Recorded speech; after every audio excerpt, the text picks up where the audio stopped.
jestem w jednej 16 Polakiem. Moja prababcia była Polką. When Polish people learn that I speak Polish, they often say, dlaczego, why? And the first guess is that, is my wife Polish? No, she's not. We even listened to Agnieszka Osiecka, and I translated a couple songs and a couple poems.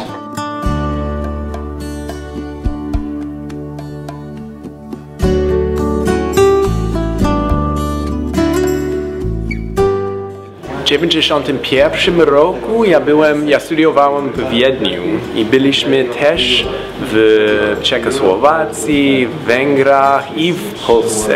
W tych latach, to znaczy w tym momencie, to było tak ciekawe być w Polsce, bo to był tuż po komunizmu, wszystko było taki bałagan, ale ciekawy bałagan w Polsce. I potem, kiedy byłem na Columbia University jako doktorant, ja myślałem, ja chcę wiedzieć więcej o Polsce.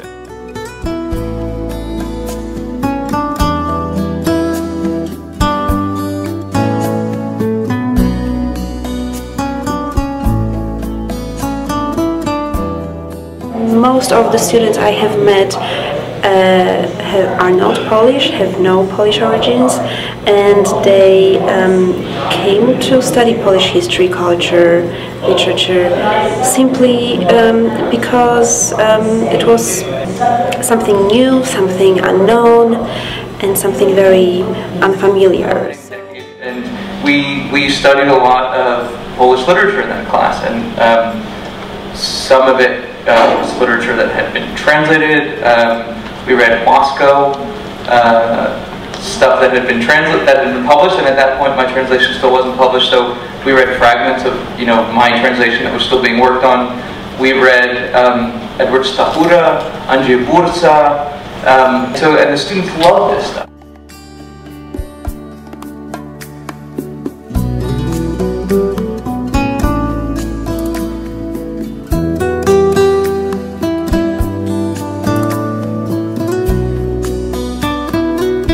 A big inspiration for me wanting to learn Polish was the Polish friends I made in New Jersey. They were very not superficial people and very nice to me. So I wanted to learn more about the culture, and learning the language is an important part of that. And so even though I had some Polish heritage going back decades on my mother's side of the family, we never got to experience it growing up. We didn't eat any pierogi or any sauerkraut or anything, and so it wasn't until I made friends later in life that I was exposed to that culture. I was interested in learning more. Jest zastanawiające dla mnie, dlaczego ci ludzie się uczą języka polskiego. Dlatego, że nie ukrywajmy się, z polskiej perspektywy to może trochę inaczej wygląda, ale dla Amerykanów, dla ludzi mieszkających w Stanach Zjednoczonych, język polski jest jednym z tych blisko 200 języków, państw, które należą do ONZ-u. I jest to, jak powiedziałem, ciekawe, że ci ludzie to robią. My wszyscy wiemy, jakieś mamy jednostkowe przykłady, dlaczego. To znaczy, że ktoś może miał rodzinę polską, ktoś inny się spotkał ze znajomymi, którzy go zachęcili do tego, jeszcze innego narzeczona namówiła, jeszcze inny zrobił to może z tego powodu, że chciały może jakiś biznes w przyszłości w Polsce, jeszcze inni dlatego, że chcieliby uczyć tego języka i jak zajmują się tematyką słowiańską, to ten polski im się tam gdzieś oczywiście nasuwa jako jeden z ważnych języków. People, as I say, people many times ask me why, dlaczego się uczą polskiego, why? And finally, after so many years, I answer, why not, right?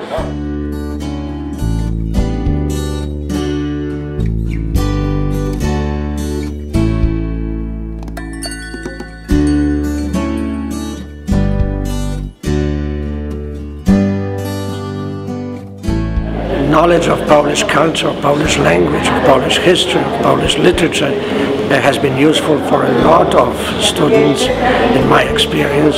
I have been teaching at the University of Wisconsin-Milwaukee for 37 years, and it's useful on many levels.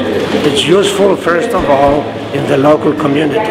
Many of these people belong to Polish organizations, teach Polish, work with in Polish community, and these are the success stories on the local territory of our community. There are also many students who, after graduating, go away, and we don't hear from them for quite a long time, but eventually we hear that they work in Warsaw, for example, for Deutsche Bank, and they are doing a very good job because they know Polish, German, English. There are students who work as legal advisors in Europe, and also they tell me that the knowledge of Polish language was most important in obtaining the job. So we look at this as a work which is to build for a long run, for a long tradition, and for a long career.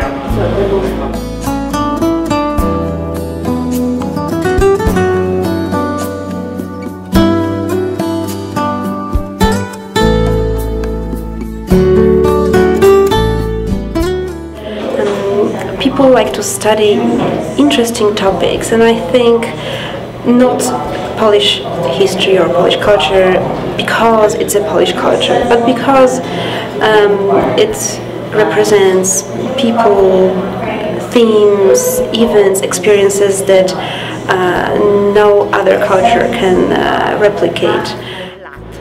I could have 3 or 4 panels only of students who are professors, who learn Polish here, started from the very beginning, right? Mama, tata, and so on, and who are professors in American universities and in the universities in other countries. I also had a student who was a granddaughter of the last Habsburg emperor, Franz Joseph.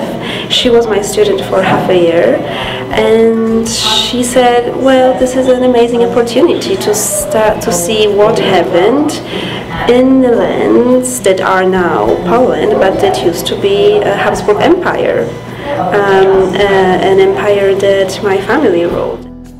There's no necessarily practical answer to why should I study Polish, but there is a broader answer, and that is because Poland is an important part of world culture, and it's just as important to learn Polish as it is to learn French or Spanish or any other language. We have to really show a future student tangible results and benefits of taking Polish. I do also take people, my students, to Poland, and I show them how beautiful the country is, that knowing Polish maybe it's not essential, but it's very helpful. So this year 2 of my students who went with me want to go back. First to teach English to the Polish students, but eventually maybe to stay and study.